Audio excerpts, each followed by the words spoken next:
Hello दोस्तों, ज्ञान स्टी चैनल में आप सब लोगों का बहुत बहुत स्वागत है। आज हम डाइजेशन का पार्ट 2 स्टार्ट करने वाले हैं। हमने पार्ट 1 पिछले वीडियो में देखा था। तो दोस्तों, अगर ये पार्ट समझना आया तो आपको इससे पहले वाला पार्ट ज़रूर देखना पड़ेगा, वरना ये वाला पार्ट देखें तो आपको कोई फ़ायदा नहीं है। बिना नियम दोस्तों, ये वाला इससे पहले वाला पार्ट ज़रूर देख लें, उसके बाद ही ये पार्ट देखें, वरना समझ में नहीं आए। आज दोस्तों हम लोगों को बहुत सारी चीज़ें सीखने को मिलेंगी और आपको तो पता है मैं डीप स्टडी करवा रहा हूँ तो अच्छे से पढ़ाऊँगा आपको। देखो, आज आप हम लोगों को रोगों के बारे में भी अटैच करके बताऊँगा। देखो, आज हम शुरू करते हैं आहार नाल से। देखो, मैंने आपको शुरू से पहले ही बताया था। देखो, मैंने बताया था इसमें, देखो मैंने बताया था ये जो डाइजेशन होता है ना, वो हमारे मुंह से ही शुरू हो जाता है। कि कैसे हमारे शरीर में क्या होता है और क्या क्या होता है। मैंने इससे पहले वाले वीडियो में बताया था आपको कि मुख से फिर आमाशय में जाता है, आमाशय में फिर लीवर और पेनक्रियास से होते हुए ये छोटी आंत, फिर बड़ी आंत, ये मलाशय और अनस से बाहर निकल जाता है। तो देखो, मुख से मुख गुहा से लेकर गुदामांस तक का रास्ता क्या कहलाता है? आहार नाल कहलाता है। क्या कहलाता है? इंग्लिश में बोलते हैं एलिमेंट्री कनाल, जिसकी कुल लंबाई होती है 8 से 9 मीटर। कितना? फिट नहीं, 8 से 9 मीटर। फिट नहीं बोलिएगा। ये कितना होता है इसका? देखो, 8 से 9 मीटर में ये इतना लंबा क्यों होता है? इसमें पता है क्यों होता है इतना लंबा? क्योंकि देखो, इसमें छोटी आंत है, बड़ी आंत है, आहार नाल है, पूरा इतना लेके, तो ये पूरा आहार नाल ये क्या होता है? खोखला होता है। ये पूरी खोखला होता है और अत्यधिक कुंडलित होता है। कुंडलित आप जानते होंगे ना, जैसे तार वार की कुंडली के टाइप से होती है। जैसे ऐसे ऐसे ऐसे ऐसे ऐसे, फिर इसके ऊपर ऐसे ऐसे, ये ऐसे जितना कुंडलित हो सकता है वह उतना होता है। ये कुंडलित होता है, मतलब आपस में लपटा हुआ होता है।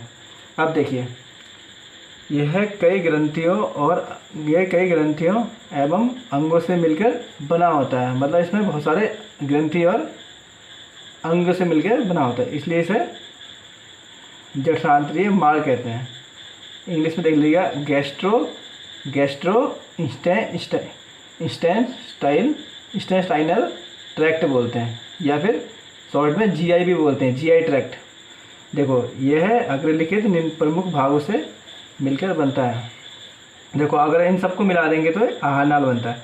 देखो, पहला क्या होता है? मुख गुहिका बकल कैविटी, मतलब पहले मुख के आंत देखेंगे। फिर दूसरा होता है ग्रास नली, जिसको बोलते हैं आइसोफेगस। और जो तीसरा होता है आमाशय, स्टोमक, जिसको पेट भी बोलते हैं या आमाशय। देखो, चौथा होता है आंत, मतलब इंस्टेस्टाइन में ये आंत में एक छोटी आंत होती है, एक बड़ी आंत होती है। एक छोटी आंत स्मॉल इंस्टेस्टाइन और एक बड़ी आंत लार्ज इंस्टेस्टाइन। देखो, अब हम इसको पढ़ते हैं। पहला छोटी आंत देखो, जैसे छोटी आंत होता है, छोटी आंत और बड़ी आंत आपने देखा था उसमें वीडियो में, पिछले वाले वीडियो में। देखो, इससे पहले वाला चित्र वाला वीडियो दिखा था ना, वो जो देखिएगा। देखो, अब हम बात करते हैं मुख गुहा से बात करते हैं। देखो, मैंने पहले ही बता रखा था कि पाचन की क्रिया जो कहाँ से हो जाती है शुरू? मुख से ही हो जाती है। जो हमारा मुँह होता है, जो हम खाने को चबाते हैं ना, तो 4 से 5% तो वहीं पर पाचन हो जाता है इस खाने का। चलिए ठीक है, मान लिया। चबाने की प्रक्रिया में 2 चीज़ बहुत वो करती है, हेल्प करती है। जब हम चबाते हैं खाने को, तो उसमें क्या होता है? एक टीथ होता है और एक जीभ। ये दोनों बहुत ज़्यादा हेल्प करते हैं हमें खाने को चबाने में। तो इसलिए अगर जैसे टीथ और जीभ बोला मैंने आपको, तो अगर आपने टीथ का वीडियो नहीं देखा है तो आप मेरा टीथ का वीडियो जरूर देख लीजिएगा, आपको और अच्छे से समझ में आ जाएगा। और देखो, एक क्या होता है? एक जीभ। तो जीभ का भी वीडियो देख लीजिएगा, उससे भी आपको बहुत ज़्यादा समझ में आ जाएगा। जीभ यानी मतलब टंग के बारे में बहुत अच्छा वीडियो है, ज़रूर देखिएगा। उससे आपको आसान होगा, उससे क्या होगा? आसान रहेगा आपके लिए समझने में, मतलब। तो आपको और इंटरेस्ट भी बहुत आएगा वीडियो देखने में और ये सीखने में। देखो, पाचन की प्रक्रिया मुख में भोजन को चबाने के साथ ही शुरू हो जाती है। देखो, आपने खाना खाया, दांत में दबाया, तो वहीं से आपकी पाचन क्रिया शुरू हो जाती है। देखो, मुख गुहा के ऊपरी भाग में क्या होता है? तालू। तालु, मुग्गा के आपके ऊपर वाले भाग में क्या होता है तालु, और नीचे क्या होता है जीभ। देखो देखो और जीभ जो होता है ना स्तनियों में, जीभ सबसे ज़्यादा विकसित होती है। देखो आपको हर बात में कोई ना कोई फैक्ट मिलते रहेगा। देखो ये देखो स्तनियों में क्या होता है ना, स्तनीय जिनमें बच्चे पैदा करने की क्षमता होती है वो क्या होते हैं, स्तनीय होते हैं। आपको तो पता होगा इतना। तो देखो आपने जो डॉगी देखा है ना, जो स्तनीय होते हैं ना वो जीभ होता है ना उसमें ज़्यादा विकसित। जैसे आपने डॉगी देखा होगा ना, तो उसमें क्या होता है ना, देखो अब देखो जीभ की बात करते हैं।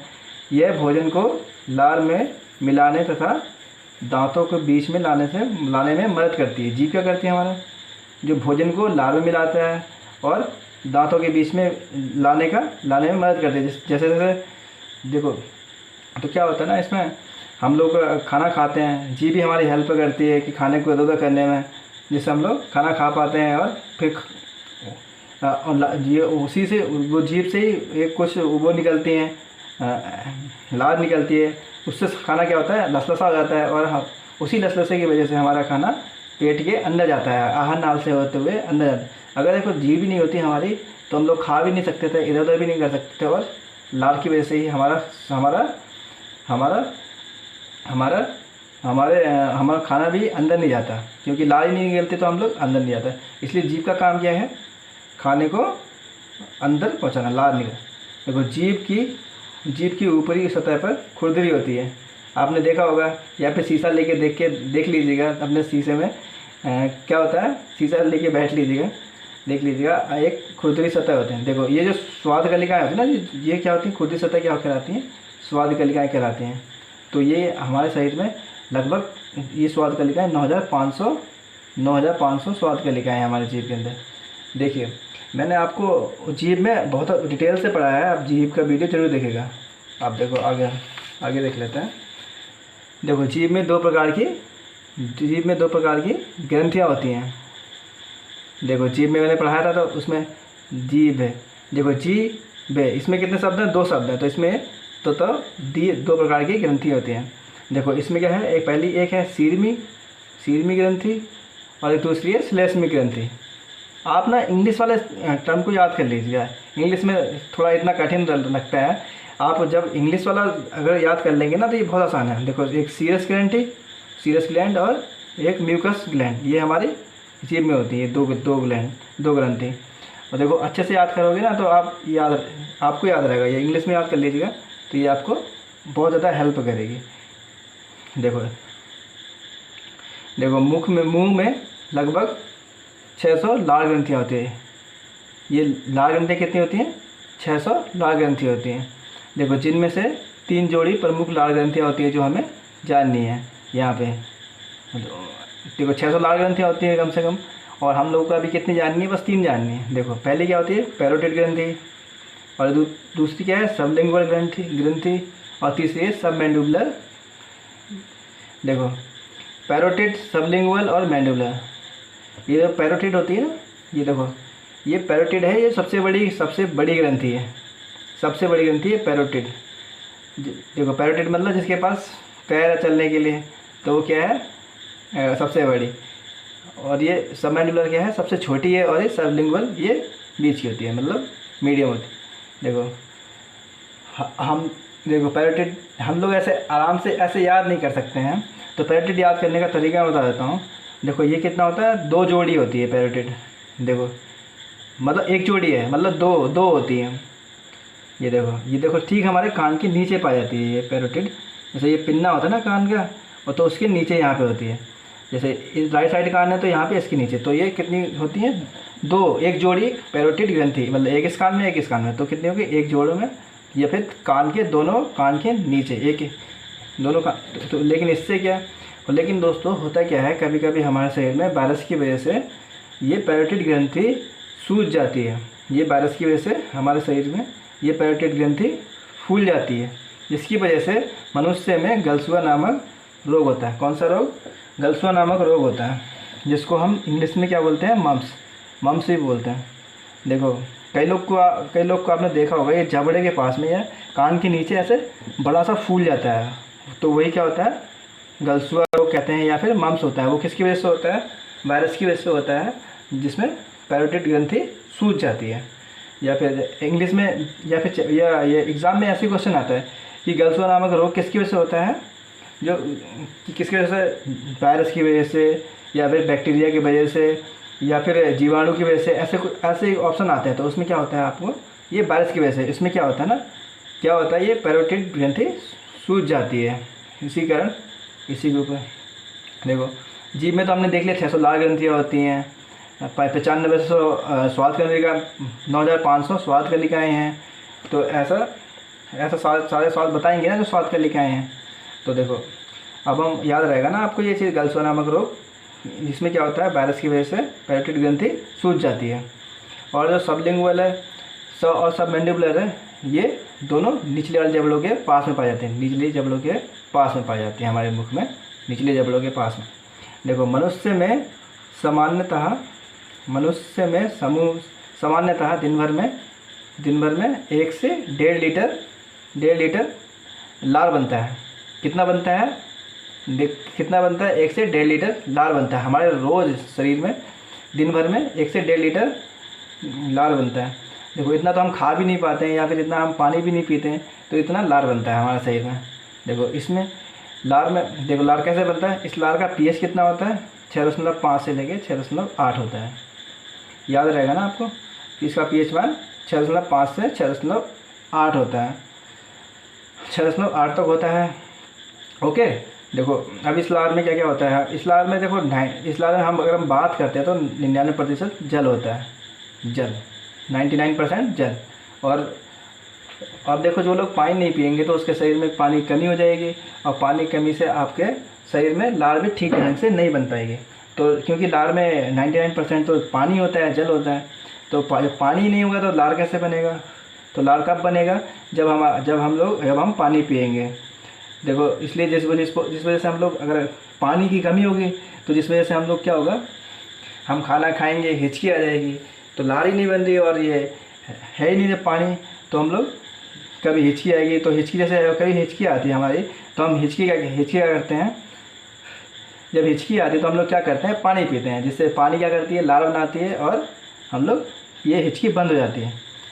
कोई लोग ऐसा कहता है कि हिचकी आने से किसी की याद आ रही है, कोई याद कर रहा है, या सब या ऐसे होता है कि कोई याद कर रहा है, इस वजह से होता है। लेकिन ऐसा कुछ नहीं है, इसमें सब पानी की वजह से होता है, इसलिए वजह से है। और 1% जो है ना, इसमें लार में पाया जाता है, ये कुछ होते हैं आयन। जैसे उसमें कैसे सोडियम हो गया, पोटेशियम हो गया, और कैल्शियम हो गया, जैसे एंजाइम हो गया, यूरिया हो गया, तथा म्यूसिन भी ये भी होता है। देखो, म्यूसिन भी होते हैं। देखो, ये म्यूसिन क्या होता है? ये बहुत इंपॉर्टेंट है हमारे लार के लिए। म्यूसिन क्या होता है? देखो, ये म्यूसिन क्या होता है? ये क्या करता है? हमारे लार को चिपचिपा बना रखता है ये म्यूसिन। तो ये म्यूसिन हमारे लार के लिए बहुत ज़्यादा इंपॉर्टेंट है, जिसकी वजह से हमारा खाना चिपचिपा रहता है, और पूरा खाना से हम लोग खाना खाते हैं तो इसी की वजह से पूरा खाना लपटा जाता है इसमें, और अंदर आराम से चले जाता है। किसकी वजह से होता है? ये म्यूसिन की वजह से। देखो, जो कुत्ते होते हैं ना, उनके लार का पीएच मान कितना होता है? हम लोग के अपेक्षा ज़्यादा होता है। कितना होता है? उनका क्षारीय होता है 7.4 से लेकर 7.4। देखो, ऐसा नहीं कि कुत्तों का खाली, जितने भी मांसाहारी जानवर, जो भी जैसे मांस खाने वाले जानवर हुए, तो उनका पीएच कितना होता है? 7.4 होता है उनकी लार का पीएच मान। देखो, कुत्ते की जो जीभ होती है ना, उनके रुधिर वाहिनियाँ होती हैं ना जीभ में, वो ज़्यादा होती हैं, हमारे से बहुत ज़्यादा होती हैं। तो उनके जैसे स्वाद कलिकाएँ होती है, तो उनके जैसे हमारे स्वाद कलिकाएँ होती है, ऐसे उनके भी होती हैं। तो मनुष्य की अपेक्षा उनकी रुधिर वाहिनियाँ ज़्यादा होती हैं। तो जिस वजह से वो तेज़ दौड़ते हैं, तो उनकी सांसें बहुत तेज़ चलने लग जाती हैं। ऐसे जीभ मुँह खोल लेंगे और जीभ निकाल लेंगे, और बहुत तेज़ दौड़ेंगे, और कुत्ते बहुत तेज़ दौड़ेंगे, उनकी सांसें बहुत तेज़ चलने लग जाएंगे, और वो हाँफने लगते हैं। जिस कारण से जीभ में जो रक्त संचरण है, उनके ब्लड का संचरण है, वो बढ़ जाता है उनका। तो जैसे हम ही दौड़ेंगे, आपको मनुष्य दौड़ेगा 5 किलोमीटर, और पीछे कोई बैल छोड़ देते हैं, तो दौड़ो नहीं तो बैल आपको मार देगा। तो क्या होता है उसमें? जितना दौड़ेंगे ना हम लोग, उतना थक जाएंगे, और हाँपेंगे और थक जाएंगे। ब्लड प्रेशर जो उससे क्या होता है, हमारा ब्लड प्रेशर हाई होता है, और हम थक जाते हैं उसमें। जो उसमें जो उसमें क्या होता है हमारा, और जो कुत्तों में क्या होता है ना, उसमें जो म्यूकस उनका एक्टिव हो जाता है, जिनकी रुधिर वाहिनियाँ ज़्यादा होती हैं तो उनमें एक्टिव हो जाता है, तो उनका रुधिर तो उनका म्यूकस ज़्यादा बनने लग जाता है और उससे हमको हाँपा नहीं आता है। तो उनकी इसी वजह से कुत्तों में हाँपा नहीं आता है, हाँपते नहीं हैं वो लोग। कुत्ते जैसे कुत्ते हो गए, घोड़े हो गए, ये हाँपते नहीं हैं। जैसे इनको बहुत कम हाँपा आता है, हम लोग को तो बहुत ज़्यादा हाँपा आता है मनुष्य को, लेकिन इनको नहीं आता है क्योंकि इनकी जीभ में ज़्यादा रुधिर वाहिनियाँ होती हैं। ऐसा क्यों? क्योंकि देखो ये जो म्यूकस ग्लैंड होता है ना, ब्लड प्रेशर को कंट्रोल कर लेता है ना। इनका म्यूकस जो होता है, म्यूकस ग्लैंड, वो उनका मैनेज कर देता है, उनके ब्लड प्रेशर को मैनेज कर देता है, क्योंकि रुधिर वाहिनी ज़्यादा तो उनमें आराम से एकदम वो कर लेता है। और हमारा ऐसा नहीं होता है, इसलिए कुत्तों में और ये घोड़े वोड़ों में उनको इसी की वजह से हाँपा नहीं आता है। देखो इसलिए हम लोग, देखो आप बायोलॉजी पढ़ रहे हो यार, अच्छे से पढ़ो ना, अच्छे से हमें जितनी भी चीज़ें हैं आनी चाहिए। देखो किस्मत वालों को ही पढ़ने का मौका मिलता है, ऐसा नहीं है कि सब घर किसी के, दुनिया में बहुत सारे लोग हैं जिनको पढ़ने का मौका ही नहीं मिलता है। आपके पास तो किस्मत है यार, पढ़ने का मौका है यार, आपके पास सब कुछ है, फ़ोन है, यूट्यूब है, सब कुछ देख देख के आप पढ़ सकते हो, आप जानकारी ले सकते हो, आपको अपने बारे में हर चीज़ के बारे में जानकारी मिल रही है। तो यार आपको यार वीडियो देखना चाहिए, पूरा वीडियो देखना चाहिए। और देखो आपको अभी समय मिला है पढ़ने के लिए, बाद में आप पढ़ने का मौका नहीं मिलेगा, इसलिए आप अभी जितना भी पढ़ सकते हो ना, उतना पढ़ाई करा करो। और देखो यार दोस्तों, यार वीडियो बनाते हैं ना, वीडियो को ज़रूर लाइक और शेयर ज़रूर करा करो, और अच्छे से जितना भी सिखाया जा रहा है ना, उनको मन से सीखा करो और ईमानदारी से सीखा करो। ये आपको जीवन भर काम आएगा। मैं ये जो बायोलॉजी पढ़ा रहा हूँ ना, ये आपको ज़िंदगी भर काम आएगा। ये ऐसा नहीं है कि अभी आपके पास पेपर के पर्पज़ से है, ये पेपर में तो आएगा ही आएगा, पेपर में से इसमें से ही क्वेश्चन आएंगे, और आपको ये ज़िंदगी में भी काम आएगा। देखो मैं कब से सुन रहा हूँ यार, लाल लाल लाल लाल लाल पढ़ रहे हैं। तो देखो लाल के बारे में हम जान लेते हैं। लाल को इंग्लिश में बोलते हैं सलीवा, लाल को बोलते हैं इंग्लिश में सलीवा। देखो लाल में तीन तरह के पढ़ने लार हम लोगों को। देखो पहला है टाइलेन। देखो हम लोग को डॉक्टर नहीं बनना है पूरा, लेकिन हमें अपने शरीर के बारे में जानना है, तो हमें 3 लाल के बारे में जानना है। देखो टाइलेन, इसमें क्या होता है, जैसे इसमें पीट साइलेंट होता है टाइलेन। दूसरा है माल्टेज, और तीसरा है लाइसोजाइम। पहला हो गया टाइलेन, दूसरा माल्टेज और तीसरा लाइसोजाइम। ये याद कर लीजिएगा दोस्तों, ये इंपॉर्टेंट है। देखो टाइलेन को मैंने आपको बताया था पिछले वीडियोज में, क्या होता है स्टार्च मैंने बताया था, क्या बोलते हैं इसको, कार्बोहाइड्रेट। तो ये स्टार्च कार्बोहाइड्रेट को क्या करता है, ये माल्टोज में तोड़ता है। ये टाइलेन मतलब, या फिर मीठा। जैसे हम देखो मैंने बताया था ना ये पहले, जैसे एमाइलेज ग्लूकोज में बदलता है, एमाइलेज, ये जो पिछली वीडियो में मैंने बताया था। तो ऐसे यहाँ पे टाइलेन स्टार्च को किस में तोड़ता है, माल्टोज में। मतलब जो कार्बोहाइड्रेट होता है ना, या फिर स्टार्च वाला हिस्सा था ना, वो तोड़ दिया माल्टोज में। क्या लिए, जैसे मतलब क्यों तोड़ दिया, देखो क्या काम होता है। जैसे आप जब खाना खाते हो ना, तो खाना कुछ टाइम चबाने के बाद वो मीठा लगने लगता है। वो देखो लड़कियों के बाद, लड़कियाँ पता है उनके पास खाने का टाइम नहीं होता है, वो बहुत हल्का खाना खाती हैं वो लोग, उनका मतलब उनको स्वाद ही नहीं पता चलता है। ऐसा नहीं है, मजाक कर रहा है। देखो क्या होता है ना, इसमें ये लड़कियाँ बुरा ना माने। देखो मैं बताता हूँ, देखो स्टार्च जो हम खाना खाते हैं ना, तो खाना चबाते हैं ना, तो वो इसी की वजह से होता है, माल्टेज की वजह से। ये जो टाइलिन होता है ना, ये स्टार्च को माल्टेज तोड़ता है और हमें खाना मीठा लग जाता है। खाना हमें चबाने के बाद फिर तो हमें मीठा लग जाता है और मज़ा आ गया खाना खा के, क्या टेस्ट आ रहा है बोलते हैं ना। तो वो इसी की वजह से होता है, टाइलिन की वजह से। और आप देखो याद रखो, किसी घर में खाने में मज़ा ना आए तो या तो आपको ये टाइलिन आपके शरीर में अच्छे से नहीं बन रहा है, या फिर आपको खाने का मन नहीं है। बस 2 चीज़ें हैं। तो देखो भगवान से आप बोलो कि मुझे अच्छा टाइलिन दो और मुझे खाने में मीठा लगे और मुझे मज़ा आए खाने में। देखो अब देखो अब देखो हम माल्टेज की बात करते हैं। ये माल्टोज क्या करता है, माल्टोज को ग्लूकोज में, देखो टैलिन ने माल्टोज में बदल दिया स्टार्च को या कार्बोहाइड्रेट को माल्टोज में बदल दिया। ये माल्टोज, अभी माल्टेज क्या करता है, ये माल्टोज ना ये ग्लूकोज में बदल देता है। ग्लूकोज से हमें ताकत मिलती है। ये पता है, जैसे ये हमने पढ़ा ना, तीन प्रकार के ये लार हैं। लार ये पता है ये क्या है, ये एंजाइम है हम लोग के। ये आप याद रखिएगा, कोई पूछेगा ना ये क्या है, टाइलिन, माल्टेज और लाइसोजाइम, ये क्या है, एंजाइम। ये लार में पाने जाने वाले एंजाइम के नाम हैं। देखो ये क्या करता है, और देखो टाइलिन क्या करता है, स्टार्च को माल्टोज बदलता है, और ये माल्टेज क्या करता है, माल्टोज को ग्लूकोज में बदल देता है। और हमारे शरीर को ये ग्लूकोज तो पता है वो सबको, ग्लूकोज क्या करता है, ग्लूकोज सबको ऊर्जा देता है। देखो ये अलग याद रखिएगा, ये माल्टेज ये अलग है और ये माल्टोज है। ये माल्टेज क्या होता है, माल्टेज तो एंजाइम है, और ये माल्टोज में, ये माल्टोज ये क्या है, ये हमारा बनने वाला जो उत्पाद है। देखो मैं बताऊंगा, देखो एक स्टोरी आपको बाद में बताऊंगा, आप याद रखिएगा। देखो लाइसोजाइम क्या है, ये एक एंटीबैक्टीरियल एंजाइम है। ये क्या है, एंटी मतलब मैं खिलाफ हूँ, और ये बैक्टीरियल मतलब बैक्टीरिया को हमला करने वाला, या फिर ये बैक्टीरिया के जीवाणु को नष्ट करने वाला है। ये देखो आप सब लोग कहते हैं कि बाहर खाना मत खाओ, या फिर बाहर का खाना मत खाओ, या फिर वो उसमें क्यों, पता है क्यों होता है, क्यों कहते हैं सब लोग, क्योंकि वहाँ पे जैसे वो ऐसे रखे रहता है खाना, बाहर का खाना ऐसे रखे रहता है, तो उसमें क्या होता है ना, बैक्टीरिया आ जाते हैं, क्योंकि बैक्टीरिया तो अपने आप ही आ जाते हैं उसमें। तो इसलिए जैसे रोड पे ऐसे समोसा खाने जाते हैं, या फिर ऐसे कहीं पर भी होता है कुछ भी, तो वो ऐसे रखे होते हैं बाहर, तो खाने पे धूल उड़ते रहती है, या फिर ऐसे होता है, तो उसमें बैक्टीरिया आ जाते हैं। तो देखो तो बैक्टीरिया जो आते हैं ना, लेकिन हम लोग खाना खाते हैं, कहते हैं कि चलो हम खा लेते हैं, कभी खा लेते हैं, कभी नहीं खाते हैं, ऐसे कभी कभी खा लेते हैं। तो हम लोग खा तो लेते हैं, लेकिन हम लोग कहते हैं कि यार कुछ नहीं हुआ यार हम लोग को, यार ऐसा कुछ। तो वो किसकी वजह से नहीं हुआ पता है, इसी की वजह से नहीं होता, ये लाइसोजाइम की वजह से। ये लाइसोजाइम का कमाल है, एंटीबैक्टीरियल है जो, ये जो क्या करता है, जो जितने भी बैक्टीरिया उसमें बैक्टीरिया आते हैं तो वो मार देता है। अगर हम लोग अगर रोज़ खाएंगे ना, तो वो ये लाइसोजाइम भी इतना काम नहीं कर पाएगा। ये लाइसोजाइम पता है क्या है, एवेंजर है।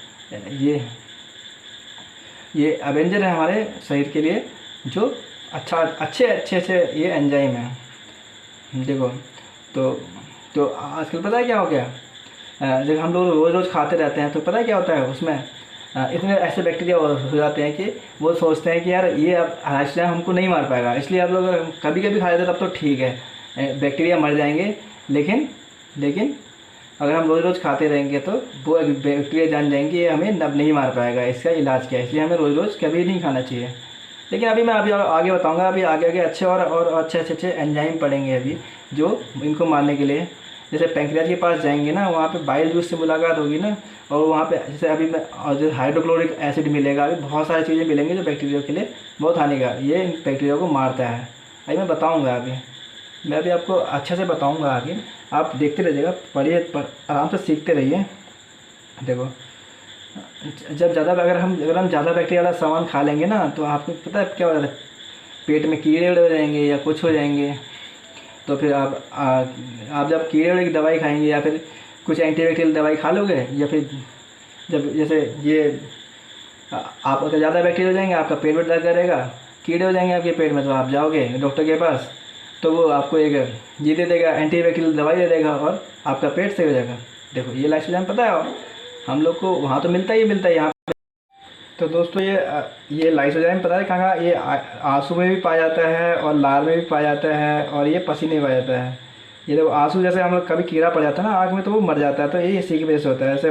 और पसीने में पाया जाता है, ये अगर देखो लार में तो पाया जाता है, और पसीने में पाया जाता है। अगर पसीने में अगर लाइसोजाइम नहीं होगा ना, तो आप गजब के बदबू है, गजब के गमकेंगे।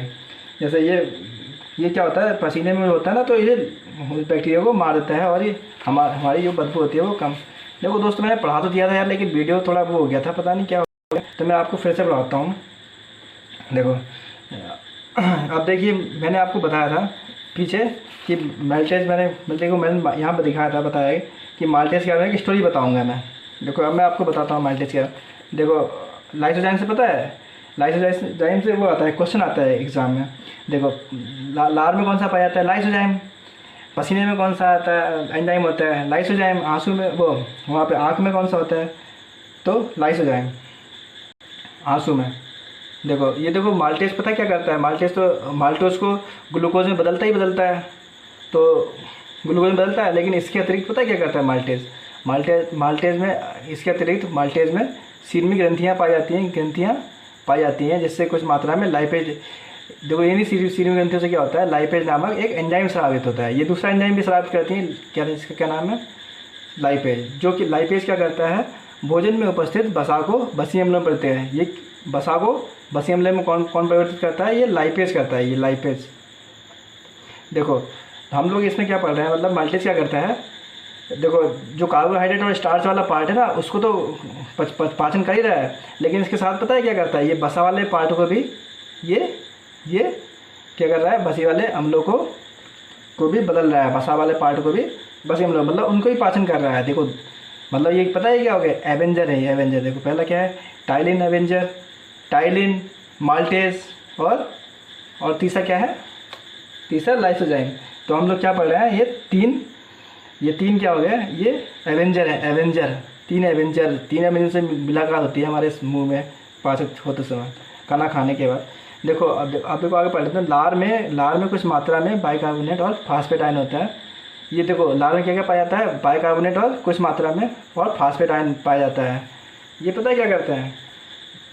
ये हमारे शरीर ये जो होता है ना, ये अम्लता और क्षारीयता को नष्ट कर देते हैं। ये अम्लता और क्षारीयता को नष्ट कर देते हैं। खाने में जितना भी अम्ल और क्षारी होता है ना, क्षार खाना, तो उसमें से इसको ये नष्ट कर देते हैं। ये बाइकार्बोनेट और फास्फेट आयन ये अम्लता और क्षारीयता को नष्ट कर देते हैं खाने में उपस्थित, जिससे अम्ल और क्षार का हमारे शरीर में मतलब जिससे अम्ल और क्षार का खाना में संतुलित बना रहता है। देखो अगर हम ज़्यादा अम्लीय और क्षारी वाला आइटम खाते रहेंगे तो उससे क्या होगा? हमारे दांत कमज़ोर हो जाएंगे और हमारे दांत जल्दी टूट जाएंगे। तो इसलिए दांतों को नुकसान से बचाएं, वरना बाद में पछताएं। देखो क्या होता है इसमें, अगर हम देखो, क्योंकि ये कुछ मात्रा में होता है बाइकार्बोनेट और फास्फेट आयन कुछ ही मात्रा में होता है, तो इसलिए अगर हम ज़्यादा खाएंगे तो हमारे दांत जल्दी टूट जाएंगे। इसलिए ज़्यादा अम्लीयता और क्षारीयता वाला खाना कभी नहीं खाना चाहिए ज़्यादा। तो इसलिए सब सिस्टम है हमारे शरीर में, तो इसलिए अगर दांतों को नुकसान से बचाना है तो ये अम्ल और क्षारीय वाला आइटम कम खाएं दोस्तों। देखो आज मैं दोस्तों एक और पढ़ाने वाला था, ये पढ़ा रहा था ना, ये ग्रास नली, लेकिन वीडियो क्या होगा थोड़ा गड़बड़ हो गया। मैंने यहीं इसी में बना रखा था ना, मैंने ये आज पढ़ाने वाला था। तो देखो आज हम पढ़ लेते हैं ग्रास नली के बारे में। ये ग्रास नली को इंग्लिश में बोलते हैं आइसोफोगस बोलते हैं। इसकी लंबाई देखो, इसकी लंबाई होती है 22 से 25 सेंटीमीटर। बहुत छोटा होता है सेंटीमीटर, एक सेंटीमीटर। ये तो कितना है इसकी लंबाई? ये जो गला वाला पार्ट है इसमें की लंबाई होती है 22 से 25 सेंटीमीटर। और मोटाई देख लेते हैं, इसकी मोटाई है 28 से 30 मिलीमीटर मोटी। देखो इतने।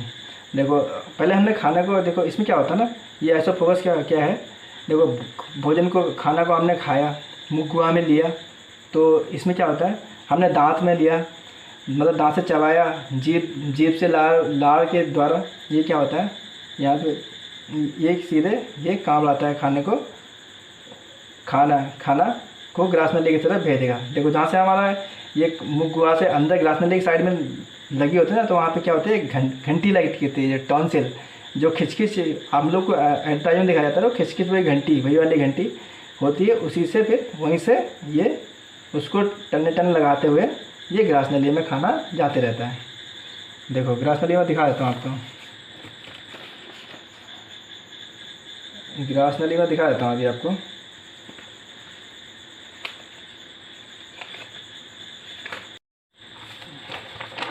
देखो दोस्तों ये ग्रास नली होती है ना, ये देखो, ये जो ग्रास नली है यहाँ पे ग्रास नली है, ये देखो ग्रास नली, ये ग्रास नली है। तो इसमें क्या होता है ना, देखो इसकी दीवार पर कोई भी, देखो अब हम आगे पढ़ते हैं दोस्तों, इसके दीवार पर कोई भी पाचन ग्रंथि नहीं होती है, इसमें कोई भी पाचन ग्रंथि नहीं होती है। देखो ये जो ग्रास नली है ना, इसमें कोई भी पाचन ग्रंथि नहीं है। इसी कारण इसमें देखो इसी कारण यहाँ पे भोजन का पाचन नहीं होता है। देखो हम 4 से 5% हमारे तो मुख में पाचन हो जाता है खाने का, लेकिन इसमें कोई भी पाचन ग्रंथि नहीं होने के कारण इसमें ग्रास नली में कोई भी पाचन नहीं होता है। तो यहाँ पे कोई भी डाइजेशन ग्लैंड नहीं होता है ग्रास नली में। कोई भी डाइजेशन ग्लैंड नहीं होता है, किंतु यहाँ पर छोटी छोटी श्लेष्म ग्रंथियाँ होती हैं। ये श्लेष्म ग्रंथियाँ होती हैं, इन्हीं से एक पदार्थ निकलता है, चिपचिपा पदार्थ, जिसको क्या बोलते हैं, म्यूसिन। मैंने पिछले देखो मैंने आपको बताया था, ये देखो यहाँ पे म्यूसिन नामक पदार्थ निकलता है, ये म्यूसिन नामक पदार्थ निकलता है और यही चिपचिपा पदार्थ निकलता है और यही पदार्थ हमारे खाने को चिपचिपा बनाए रखता है और इसी कारण हमारे गले में चिपकता नहीं है। इसी कारण, इसी म्यूसिन के कारण, इन्हीं श्लेष्म ग्रंथि से जो म्यूसिन निकलता है ना, उसी कारण हमारे खाना चिपचिपा बना रहता है और हमारे गले में चिपकता नहीं है और आराम से जाते रहता है हमारे पेट में। देखो आप ऐसे सोचते होंगे ना कभी कि जैसे हमने खाना खाया और सन्न से सीधे चले जाता होगा, सन्न से पूरा एक बार में, ऐसे नहीं आता है खाना। देखो मैं बताता हूँ आपको, एक चीज़ बताता हूँ। देखो क्या होता है इसमें, खाना ऐसे, ये खाना है ना, खाना गले में जाता है ऐसे धीरे धीरे। खाना खाया, मुंह में लिया खाने को, दांत ने चबाया और जीभ से फिर ये लार से निकलते हुए ये ग्रास नली में ये म्यूसिन से पूरा लपटा के ऐसे धीरे धीरे जाता है। एक बार यहाँ पे ऐसे गले में ऐसे ये होता है, क्या होता है, ये क्या कर्मा कुंचन या फिर कर्मा संकुचन होता है। ये कर्मा संकुचन जैसे यहाँ से गया, फिर इधर, फिर ऐसे थोड़ा धक्का इधर, फिर थोड़ा इधर, ऐसे आराम से जाता है हमारा खाना। इसको क्या बोलते हैं, कर्मा कुंचन। इसको, इसी क्रिया को बोलते हैं कर्मा कुंचन या संकुचन। ये आराम से धीरे धीरे जाता है। तो ऐसे सीधी, देखो ग्रास नली होती तो सीधी है, लेकिन जैसे इसमें भोजन का एक टुकड़ा आता है तो ग्रास नली में क्रिया, यही क्रिया होती है कर्मा कुंचन, और इसी की वजह से या फिर कर्मा संकुचन, इसी से खाना ऐसे दबते हुए थोड़ा थोड़ा दब के आराम से जाएगा। फिर देखो जैसे ऐसे इधर लड़ेगा, फिर इधर लड़ेगा, ऐसे खिसकते खाना आता है, ऐसे खिसकते खाना आमाशय के पास आ जाता है खाना। तो इतनी बातें आज हमने सीखा और आपको दोस्तों बहुत मज़ा आया होगा। और कल से आपको डॉक्टर बनने की ट्रेनिंग स्टार्ट होने वाली, क्योंकि हमने पढ़ने वाले हैं आमाशय के बारे में। आपको दिखा देता हूँ, देखो ये आमाशय है, ये आमाशय के बारे में बताने वाला हूँ कि देखो इस आमाशय में बताने वाला हूँ ना कि गैस की समस्या कैसे होती है। देखो ज़्यादातर लोगों को गैस की समस्या होती है ना। देखो नेक्स्ट टाइम में पढ़िएगा ना तो किसी से बोलिएगा, ओ आपको गैस की प्रॉब्लम हो रही है ना, देखो आप ये काम करोगे तो गैस होगा, अगर ये काम नहीं करोगे तो गैस नहीं होगा। तो आप अच्छे लोगों को आप बताओगे सबको कि कैसे गैस की प्रॉब्लम दूर की जाती है और कैसे और भी मैं बताऊँगा रोगों के बारे में। देखो मैंने आपको पूरा आमाशय की हिस्ट्री मैंने पूरा अच्छे से बताऊँगा पूरा। ये देखो आपको बहुत अच्छे सिखाऊँगा और आपको बहुत अच्छे से सिखाऊँगा और आप अच्छे से बायोलॉजी पढ़ते चलिए। पता है आजकल के एग्ज़ाम में भी ये बायोलॉजी से क्वेश्चन आ रहे हैं ना बहुत ज़्यादा, तो आप पढ़ते रहिएगा और आपको अच्छा लगेगा दोस्तों। तो आज बस मैं इतना ही पढ़ाता हूँ दोस्तों।